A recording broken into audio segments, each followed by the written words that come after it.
madame la.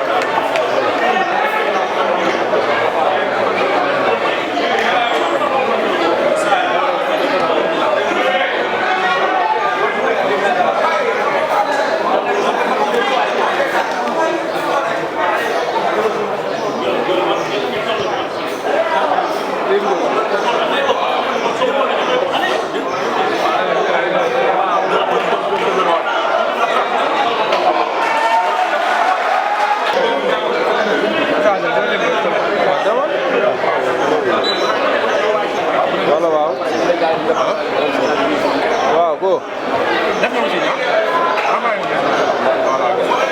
waaw maa lay déglu waaw waaw lu xew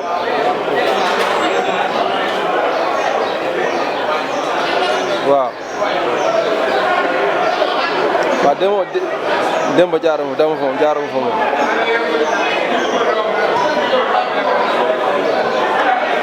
maa ngi jégal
Et ils vont essayer de sortir la balle. Et tu as un rouge blanc pour la défense.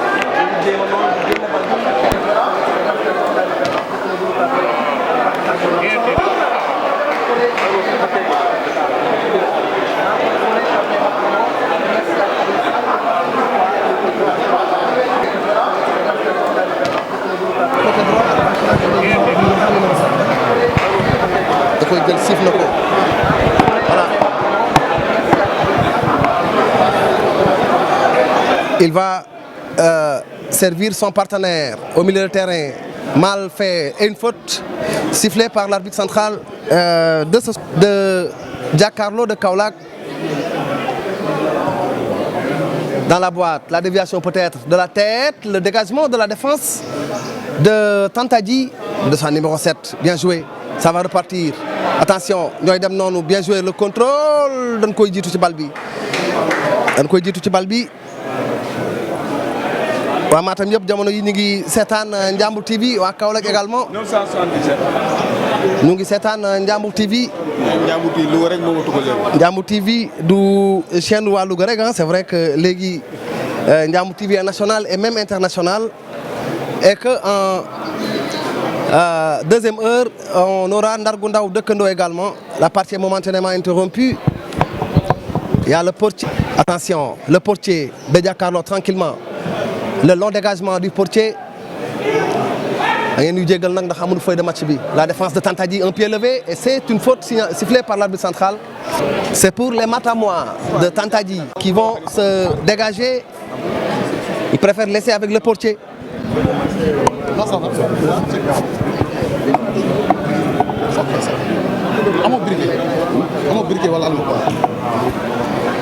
Long dégagement à la tête de la défense de Jakaarlo. Réponse du berger à la bergère, pied levé, et c'est une faute sifflée par tout bien. Attention, le sort numéro 7 de Tantadji qui cherche un partenaire démarqué, il préfère garder la balle. Bien joué, le contrôle, le centre peut-être, oui, le bon centre, attention, le pied levé. Et c'est bien inspiré du défenseur de Jakaarlo qui a...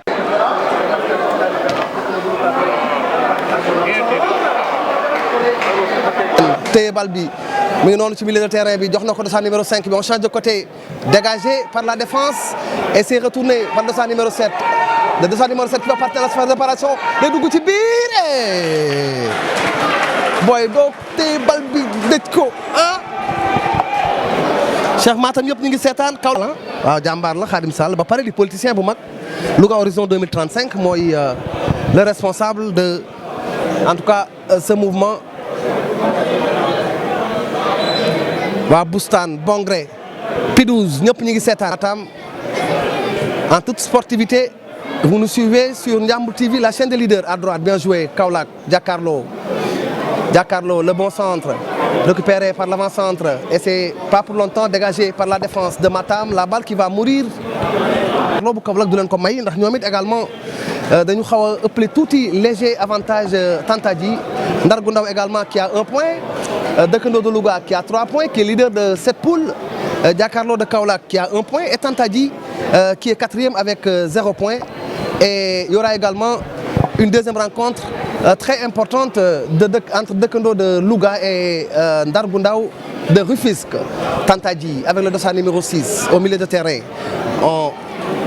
La passe, bien joué, il s'appuie sur le dossard numéro 8, le capitaine qui change de côté. Il n'est pas en position de jeu. Il n'est pas en position de jeu. Arbitre bi dafa yëkkati wàccewaat. Arbitre de touche bi dafa yëkkati wàccewaat xam naa dafa juum loolu day am.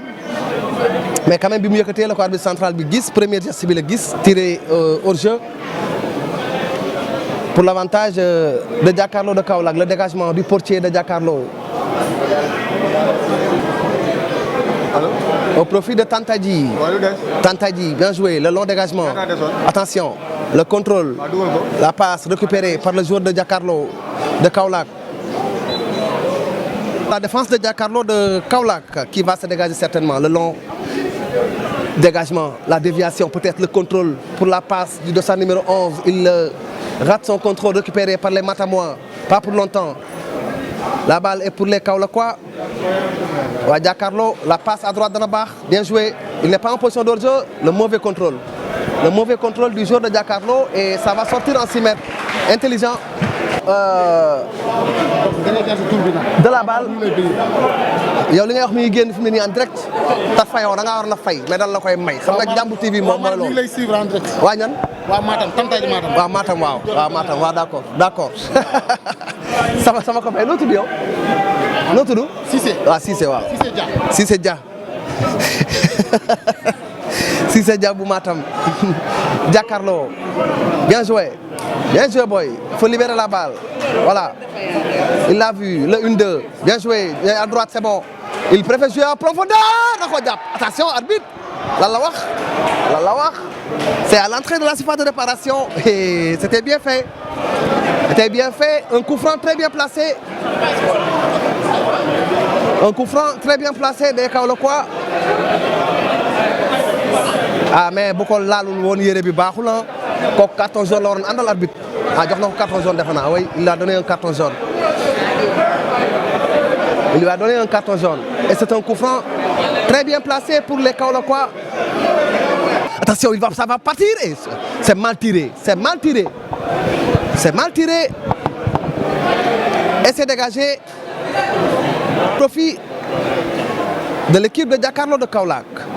Bien joué, le dossard numéro 15, la bonne passe à l'inférieur. Attention, il va frapper. Yeah, ci équerre bi malheureusement ci équerre bi Khadim Ahmed Diagne yéen a ngi door a añ baax na ci yéen ci équerre bi une occasion en or tout à l'heure pour Jakaarlo de Matam. Attention, Tantadji qui peine un peu. mel na ni Jakaarlo temps forum la nekk. Jakaarlo mi ngi ci temps forum mais malheureusement il n'y a pas eu de concrétisation. C'était une occasion bien faite. La passe en profondeur, le numéro 7 qui va entrer dans la phase de réparation. Le centre corner. Contré non génnagul way parce que ci ay temps forum la nekk. Corner, on va suivre. Waa Kaolack ñoo koy dóor. Mu ngi taalal loxo pour xool un partenaire démarqué. C'est parti, la tête de la défense et c'est une faute. Oui, il y a un pied levé. Un coup franc pour Tantadji. Le long dégagement du portier. La tête. Jakaarlo de Kaolack. Pied levé, l'arbitre laisse avantage. Ah oui, il revient sur la faute. Dekendo et Tantadji qui jouent contre Jakaarlo de Kaolack. Voilà. Bien joué.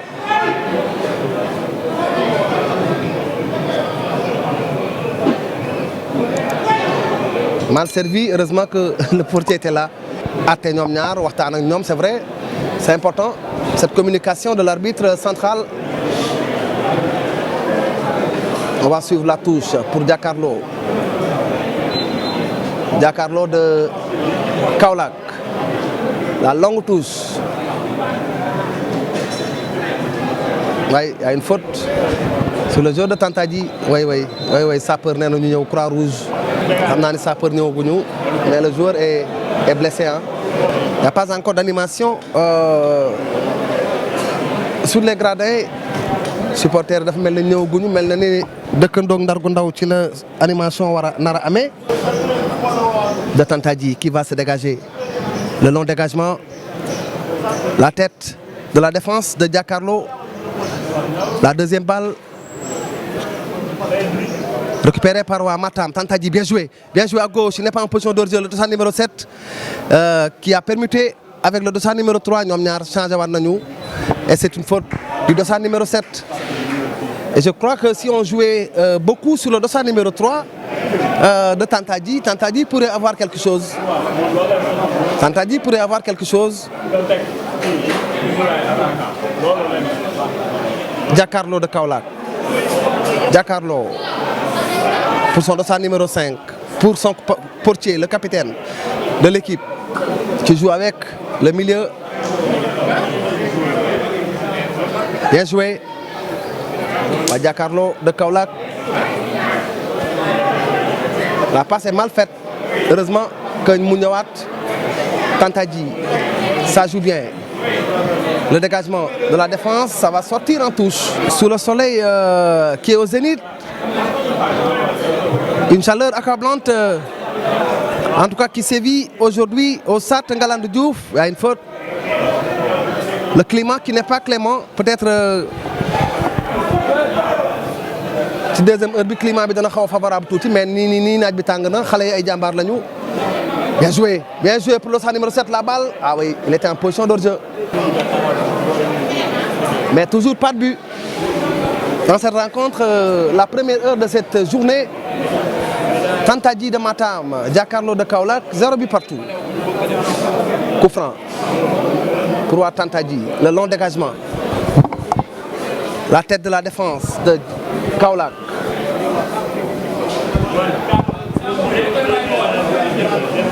Bien joué.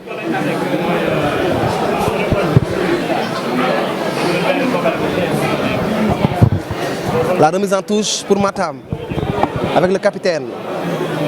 Le bon contrôle pour le dossard numéro 12. Bien joué. La bonne couverture de la défense, le dossard numéro 5 de Giancarlo, très présent et qui obtient la faute. Il préfère jouer avec son portier. Goal li nga def non worul. Nga bay lu bari say camp.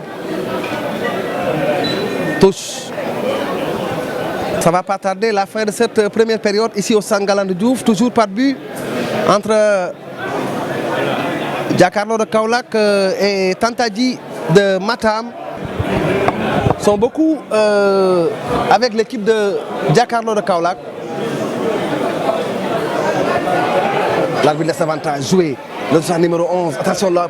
Ah, il y a une faute, oui.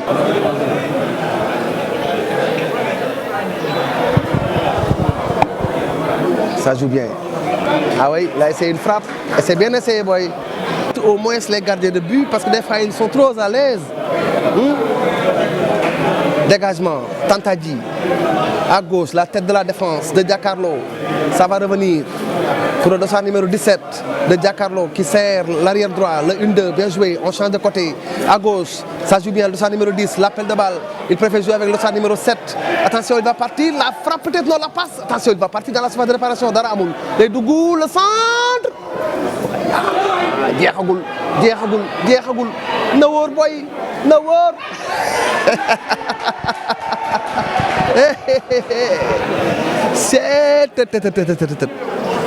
Ah oui, tranquillement pour le portier de Kaolack, capitaine de cette équipe. La relance pour le dossard numéro 5.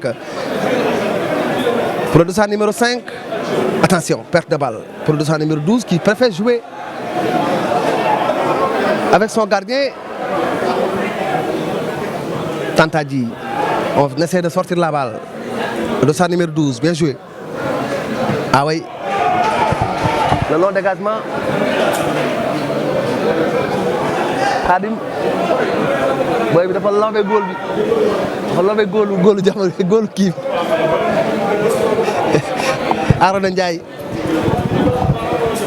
Il a marqué un but d'école hier, Arona Ndiaye, le jeune joueur de l'ASC Jamono de Louga. Il a marqué un but d'école, on va suivre Tantadji à droite. Il y a 5 joueurs de Giancarlo.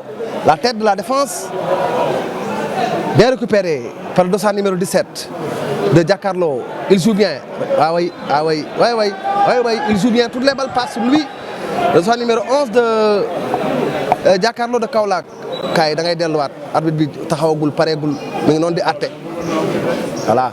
ba loolu lay wax et ça passe bien oui c'est la fin de cette première période ici au stade Ngalandou Diouf de Rufisque entre Jakaarlo de Kaolack et Tantadji de Matam. Une bonne opération pour le moment pour les Kaolackois qui avaient eu le point du nul l'autre jour contre Ndargou Ndaw et que Tantadji avait perdu contre Dëkkandoo. Une deuxième mi-temps qui s'annonce alléchante justement sur Ndiambour FM, sur Ndiambour TV et que ici au stade Ngalandou Diouf de Rufisque, une belle deuxième mi-temps avec les consignes des deux entraîneurs justement de Tantadji comme de Jakaarlo de Kaolack.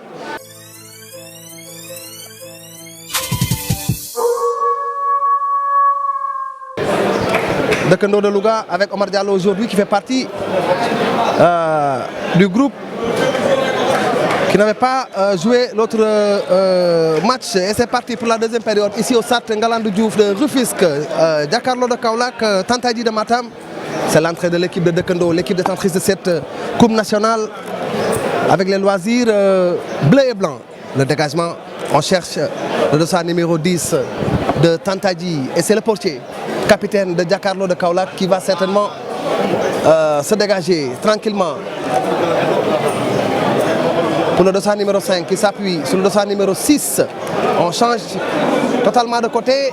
Ah, d'accord, Dogondou, il n'y a pas de faute. Joué. Tantadji, le dossard numéro 3, le bon centre. Ah.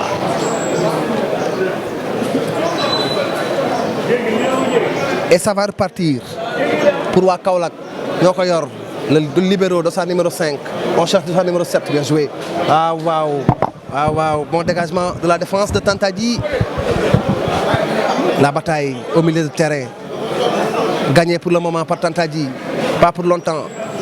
Joué waa Tantadji ñoo ko yor dossard numéro 15 ba on change de côté pour ah oui comme nous koy waxee c'est pas bien amené. Jakaarlo, le portier, il faut se dégager. Le long dégagement du portier de Kaolack. La déviation de la tête. Jakaarlo toujours. Oui, le dossard numéro 2 de Tantadji qui avait fait lui aussi un bon match lors du match contre Dëkkandoo. Attention, il va partir dans la surface de réparation. Ah, perte de balle. Joué, dit l'arbitre. na ngay génne bal bi waa Tantadji bu Matam ñoo koy génne bien joué, il n'est pas en position de jeu. Le dossard numéro 3, il y a un appel du dossard numéro 7 de Tantadji, le centre. Oh, da nga koy génne waaye booy yow it lii booy da nga koy génne du dugg ci biir day génn. Attention, Jakaarlo. Bon retour de la défense de Matam, récupéré par le dossard numéro 6. On serre l'arrière gauche. Personne. Sinon les Kaolackois qui cherchent l'avant-centre. Le dossard numéro 17. Ça va repartir. Ouais, Matami, attention, la longue transversale, c'est le portier. Et en capitaine d'équipe, regardez-le, libère la balle petit. Waouh. On va suivre le coup franc. Tantadji. Dëkkandoo ñëw na 18h la ñuy fubal contre Ndargou Ndaw de Rufisque. C'est un coup franc dangereux pour waa Matam. On va suivre le coup franc. Ça va partir. Troisième poteau, la tête de la défense de Tantadji jeexagul, la frappe. Oui, c'est sur la barre transversale à mettre de nous neutraliser. Ils se sont neutralisés. Jamono yu but amagul waaye quand même match la bu am solo ci ñoom ñaar surtout ci Tantadji. match la bu am solo ci ñoom ñaar surtout ci waa Tantadji comme Doudou ni nga ko waxee ginnaaw ñuy nuyu téléspectateurs yu Ndiambour TV yëpp ak ñi nga xamee ne aussi ñu ngi ñuy bàyyi xel nekk bu baaxoon la bu amoon football la mais malheureusement dañu mujjoon a ñàkk ba tey gis nañ leen ñoom ñoo nekk à l'attaque juste rek pour confirmer li nga xamee ne moom nga doon wax Doudou ndax depuis deuxième période bi ba léegi xam nañ ne 45 minutes moo leen dese pour ñu xam lan mooy seen ëllëg ci li nga xam ne moom mooy compétition bi moom moo ak waa Jakaarlo bu Kaolack.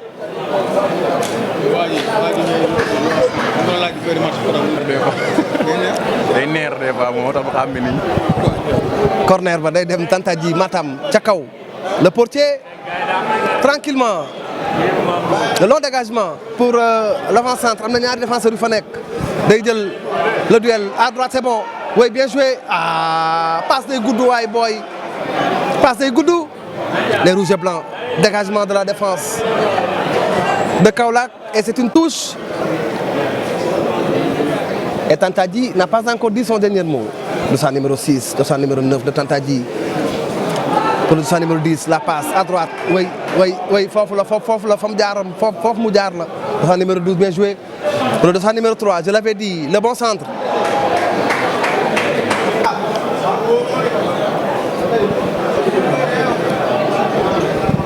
Le portier de Kaolack pour son défenseur central. La tête. Et c'est le... Et il y a Falcao qui fait comme lui. Attention, dossard numéro 11 de Giancarlo, la passe. Il fallait essayer la frappe. Bal bi du génn voilà. Génnul da koy jël. Giancarlo ba léegi ñoo yor bal bi. Seen temps fort lañ nekk ba léegi attention. Attention, bien joué boy. Le tacle régulier en 2 temps. mu seetaan ñu siif bal bi.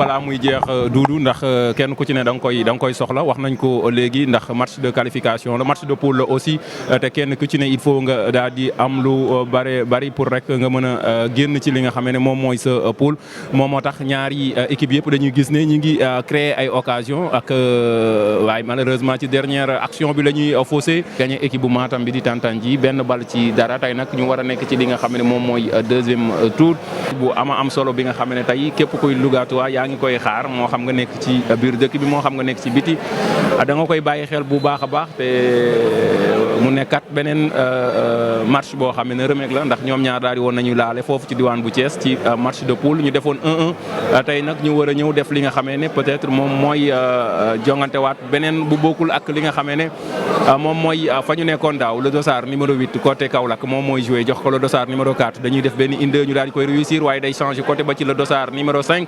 intercepté non jotul le 6 moom mooy jël wàccee ba rafet na centre ba day dugg ba ci biir surface bi waaye bonne défense côté Tantadji à la récupération l'excentré gauche bu Kaolack qui s'avance pour peut-être faire un centre dans la boîte repoussé par le dossard numéro 2 à nouveau ba ci le 3 qui amortit et qui s'appuie sur son capitaine 8 mu gën a yokk bal bi ci gannaaw pour le 12 qui se dégage pour chercher son attaquant le dossard numéro 10 malheureusement contrôle bi ëpp na waaye teewul moom moo koy joxaat le 3 une passe en profondeur passe boobu du yegg ba ci gardien de but bi nga xamee ne Doudou tàgg na ko léegi ci am fit ci ñeme ci mën football aussi moo tax xëy na brassard boobu mu tàkk mu mérito ko moom le gardien de but bu équipe bu Kaolack waaye relance ba moom mooy des ba day ñàkk le dossard numéro 7 bu Tantadji moom mooy dugg ci biir surface de réparation bi siggi def benn centre et bon retour Doudou bon retour du dossard numéro 8 qui a empêché à l'excentré de faire un centre en caviar. yéen daa leen gaañ non yéen yaa xaadi mayam danaa leen gaañ astafurlah dim xaa corner ba dem na attention la tête c'est pas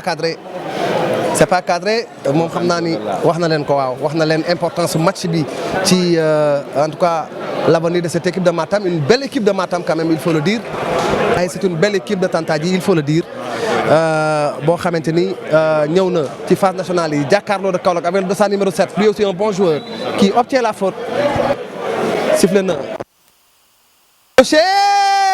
la sortie du portier de Tantadji qui boxe la balle muy touche c'est bien tiré boy c'est bien tiré il faut ngeen comprendre que ni dañoo ñëw ci biir supporters yi moo tax des fois dina am tuuti ay Ngalandou Diouf xëy na cabine presse bi ni mu war a melu ko xam naa ni xëy na du ñàkk ñu defaraat ko ci biir championnat bi xëy na la passe bien jouée du dossard numéro 3 qui va entrer dans la phase de réparation la passe en retrait la frappe la ilaha illallah corner oh le portier qui a sauvé cette belle occasion xaw tuuti kër piti lakk-lakkaale kër dugub le portier capitaine de l'équipe de Matam ñoo ko moom ça va partir la tête et cafouillage attention l'arbitre est-ce qu'il y a pas une main non arbitre bi nee na 6 mètres la arbitre bi nee na 6 mètres la peut-être c'est une main volontaire mais dafa mel ni gis naa loxo dafa mel ni gis naa loxo xëy na c'est involontaire xëy na c'est involontaire Kaolack ñooy demaat ci côté gauche la ñuy dem le 3 de Tantadji jéem na des ba sonn bien joué bien joué bien joué ça va repartir pour waa Matam ñooy dem la passe au milieu de terrain attention récupéré toujours par les Kaolackois pas pour longtemps le pied levé l'arbitre laisse jouer l'avantage Matam à droite pour le capitaine la défense de Matam ovationnée c'est vrai qu'il joue du bon jeu pour le moment. Le contrôle du dossard numéro 3 attention le tacle qui n'est pas régulier. day dem ca kaw a kaw amorti de la poitrine le dégagement de la défense de Kaolack la tête bien joué le capitaine de Matam qui sert l'arrière droit récupéré par waa Kaolack l'arbitre qui laisse avantage joué attention attention un bon contre peut-être 4 contre 2 oui le grand pont le portier de Matam bien joué belle lecture du portier de Matam belle lecture du portier de Tantadji de Matam match baa ngi neex nag am na xorom su dijj la am ma nga noonu day dem attention le centre waa Kaolack génn nañ bal bi corner lay génn entraîneur Matam bi aj na ay loxo xaftaanam di baaje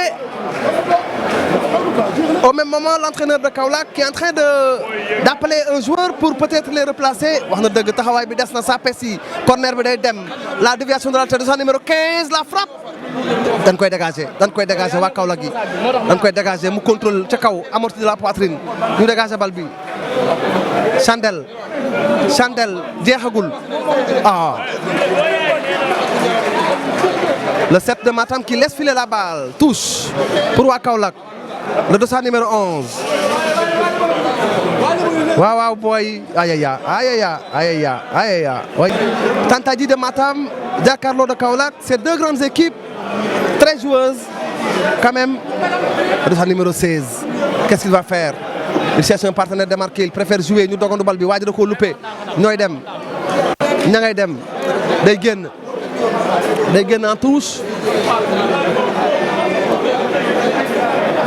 en touche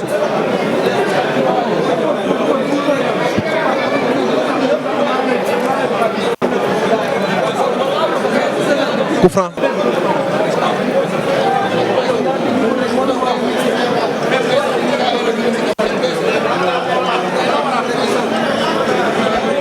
pour waa Kaolack bien joué oui il y a une faute c'est sous les yeux de l'arbitre central qui fait partie de la CRA de Louga rapidement joué on change de côté à droite pour le dossard numéro 6 de Kaolack oui une deux waay déedéet waay téléphone la waay da ngay orienté fële dem gauche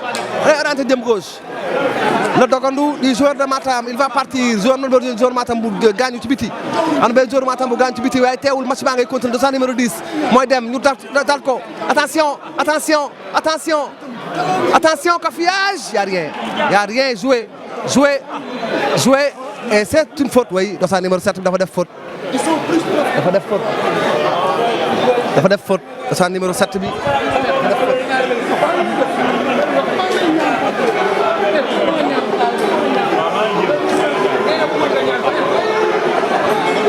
mën naa toog déedéet kay toog si dër yoo ba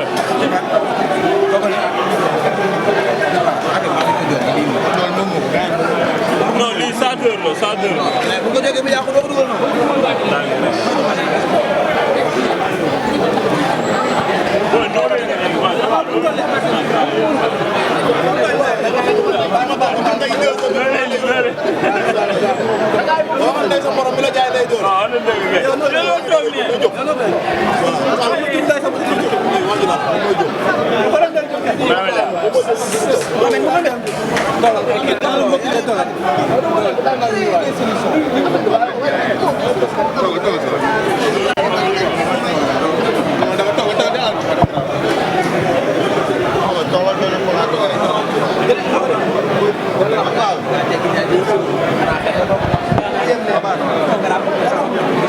kii wax nii Il y a un peu de remue-ménage entre certains joueurs.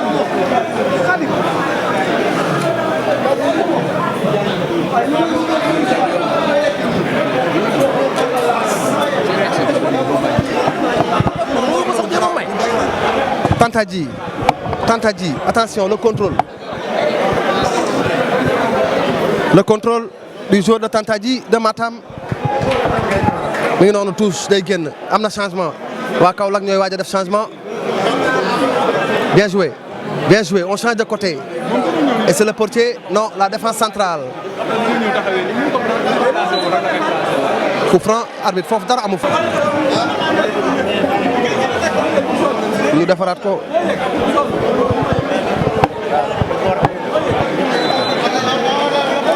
C'est numéro 12 qui va faire, qui a fait son entrée, et le dossard numéro 9 également de Kaolack. Nous avons des pièces de rechange pour voir quel schéma moins bas. Oui. Miguel. Oui. Le dossard numéro 9. Attention, no boy. Bien joué. Le numéro 16, Mogen. Mais le dossard numéro 9. Ningidem. Matam. Contrôle orienté. Il s'appuie sur un joueur, le partenaire, l'arrière droit. Moudelo Koko Bahoul. Passe Tibir. Kaolack. Il est en position d'hors-jeu, mais il y a une position. Il y a une balle qui est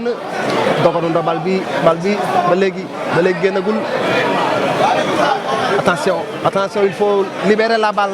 Il faut libérer la balle.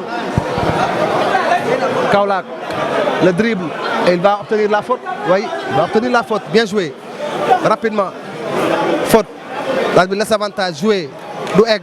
Donne quoi il dit le mom. Des fautes qui jouent. Tantadji, l'un des meilleurs. Le dossard numéro 3 de Tantadji. L'excentré droit de Tantadji, l'un des meilleurs dans cette rencontre.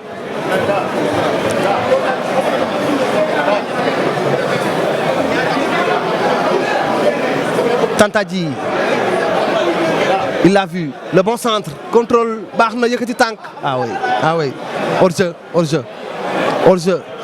Ahmed mel na ne match bi mi ngi gën a dem buy gën a yàgg ñuy gën a gis en tout cas ndoxtu yi mais quand même jàkkaarloo mel na ne attention il est bien parti la tête le bon retour de la défense de Tantadji gaañu na mais match bi buy gën a dem jàkkaarloo ñu ngi def changement Tantadji gis nga entraîneur bi mi ngi leen di wax mi ngi wax ñi war a def changement yeneen joueurs yi ñu gaaw mel na ni bëgg nañ résultat muy de part et d'autre. way bëgg nañ résultat mooy li ñu waxoon léegi rek ba léegi ci benn groupe la ñu nekk pour rek fexe génn jëm ci li nga xam ne moom mooy deuxième tour bi moom moo tax daanaka day metti ci ñoom ñaar attention on va suivre cette attaque mais malheureusement c'est la défense de Tantadji qui prend le dessus ci attaque bu ñi nga xam yi weex ñoom it ñu fas yéene génn ci li nga xam ne moom mooy seen vestiaire pour ñëw daal di échauffer yu ñoom it ginnaaw présentation bi nga xam ne def nañ ko et ñoom waa Kaolack yi ñoom ñooy def benn décalage côté droit pour le dossard numéro 6 et le latéral qui n'a pas pris de risque waa Kaolack yi ci noonu le dossard numéro 9 moom mooy jël day yëkkati benn centre attention amorti peut-être prise de volée mais malheureusement empêché par la défense et on joue rapidement pour le dossard numéro 9 mu teggi ndànk waaye waa ji dafay bàyyi tànkam ba tey jeexagul ñoom waa Tantadji et dégagement du dossard numéro 10 amorti par la défense des Matamois ba ci le dossard numéro 7 qui va accélérer sûrement mais empêché et c'est un coup franc de voir c'est le dossard numéro 9 qui va le tirer et c'est un centre attention il est seul dans la boîte encore il y a position d'hors-jeu oui. Il y a position d'hors-jeu signalée par l'assistant numéro 2 ginnaaw un coup franc bien placé mais malheureusement l'attaquant des Matamois était en position illicite et c'est le dégagement du gardien de but des Kaolackois qui va décaler côté gauche pour son latéral ba ci le dossard numéro 9 entre deux joueurs il a réussi à faire une passe mais malheureusement intercepté par le 12 des Matamois ba tey ñoom ñooy doxal ñoom waa Matam lu ñuy def baat bi baaxul waaye le 6 bi moom moo koy jëlaat delloowaat ko son capitaine mu jox le dossard numéro 12 en tout cas ça combine bien côté Matamois le 12 bu Matam moom mooy def benn touche noonu pour le 3 waaye ba léegi ñoom waa Kaolack dañuy ñëw pour défendre et le 3 va commettre une faute. hors-jeu waa mbaxane génn nañ sol seen ay mbaxane yu weex waa Ndar gu ndaw Kopati. Voilà les motos du Kopati ah. Kopati lañ jël. waaw Kopati moom lañ indi woon premier match bi. Voilà le changement qui vient d'être opéré, le dossard numéro 7. Félicité par son entraîneur quand même, il a fait un bon match. 16 bi moo dugg remplacé ko. Oui. De jeunes joueurs dans l'équipe de Tantadji quand même, il faut le dire, une équipe prometteuse qui pourra, en tout cas, qui a beaucoup d'avenir cette équipe de Tantadji de Matam. Bien joué. Le 1-2, le dossard numéro 7 qui va s'infiltrer, la frappe contrée. Ci vestiaire yooyu la nekk. Fi mooy Ngalandou Diouf day dem troisième poteau pour qui personne non il retient la balle dañ koy jël ci ñoom les rouges et blancs récupérés par les Kaolackois. Kaolack yàgg naa am équipe yu mag réveil de Kaolack IFAN yooyu yëpp Kaolack lañ jóge ay équipe yu ñëw championnat national réveil sax defe naa ñëwaat na Ifragel yooyu yëpp c'est des grandes équipes de Kaolack kon jàkkaarloo également bu ñëwee ça montre le niveau du championnat populaire de là-bas à Kaolack. Et c'est l'occasion de féliciter le président de la zone des zones yu fa moo fa nekk président ODCAV ba ak ORCAV Kaolack bi ñu ngi def liggéey bu am solo noonu la waa Matam def également avec le président de l'ORCAV de Matam. Bien joué bien servi le contrôle contrôle bi baaxoon na mais enchaînement la waroon doon boy.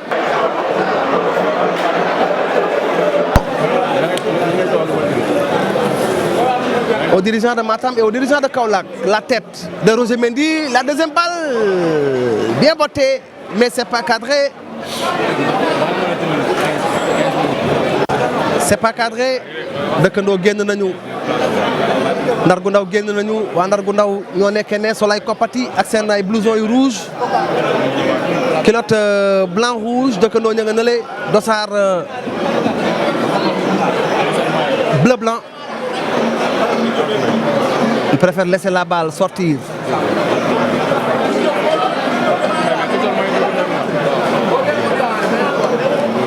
Ndar gu ndaw taseegul ak Tantadji jàkkaarloo taseegul ak dëkkandoo loolu mooy schéma bi. way puis da ko genre kii waaw très bien bi moom waaw voilà bi moom carton la quoi daf ko jaune. Pas beaucoup de cartons pour l'arbitre central qui fait partie de la CRA de Louga. Un bon arbitre. Attention. C'est un partenaire peut-être, oui. Dafa yéex. Y a rien joué. Coup franc. Waaw da doon seetaan waaw il était passif hein. Waaw Tantadji attention, c'est bien servi. Way ay boy. Sa numéro 3 ba. day dugg yaa ngi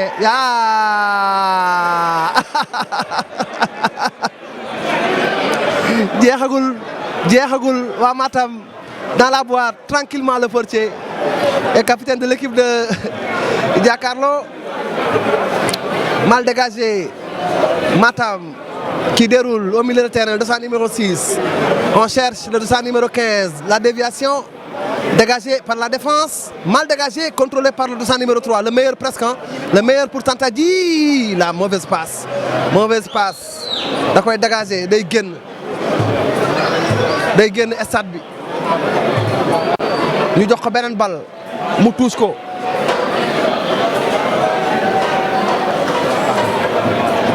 le dossard numéro 8, Tantadji. Mauvaise passe récupérée par waa Kaolack réveil Nassafurla jàkkaarloo pour le dossard numéro 9 qui a du jus la passe mais booy bi dafa yéex c'était bien servi mais booy bi dafa yéex mu joxaat ko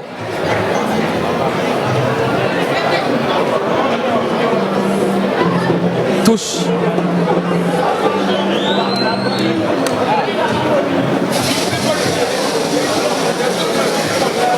bien servi supporter Ndar gu ndaw yaa ngi noonu supporter dëkkandoo yi également ñëw nañ dañuy bëgg ay asiko ci match yi animation loolu dafay am solo naam y a beaucoup d'entraîneurs ci gradin yi day bëri ay entraîneurs ku nekk da ngay bëgg a nekk entraîneur way un demi-corner bien placé la frappe c'est mal cadré. C'est mal cadré am na ci solo Ahmed Diagne Ndar gu ndaw ñu ngi wane seen bopp ñëw nañu ñoom it mel na ni ça va chauffer aujourd'hui surtout ci côté animation bi diggante dëkkandoo ak ndar gu ndaw mooy am deuxième. na ko de dab na ko de dab na ko de bal bi génnul de 0 bi partout mais but mën naa am ba léegi mais l'animation quand même ñëw na yokku ci li ñu nekkee woon Ahmed Diagne qui a 83 téléphones avec lui voilà moo tax du mën a amul jot ndax téléphone la wuyu téléphone rek la fi nekkee acca Tantadji avec le dossard numéro 3 perte de balle pas pour longtemps récupéré par le dossard numéro 5 récupéré par le dossard numéro 5 waa Tantadji ñooy doxal noonu à droite le bon centre tranquillement le portier de Jakaarlo de Kaolack la tête de Roger Mendy deuxième balle récupérée par le dossard numéro 11 on serre à gauche l'attaquant qui s'est démarqué la frappe pas bien tiré Dëkkandoo qui a fait aujourd'hui la grande mobilisation. Tous les supporters ont fait le déplacement. Vous les entendez en fond sonore. L'équipe coachée par Mohamed Ndiaye, Ortega, Mamafal.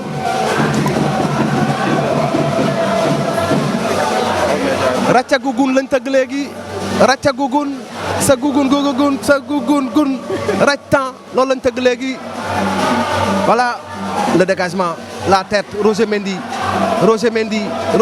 qui sert le dossard numéro 9 mu contrôlé wàcce dëj passe pour le dossard numéro 12 léegi la dugg Vivace bien joué Vivace waaye amul doole waaye doole la ko jaay se dégager en deux temps en touche au profit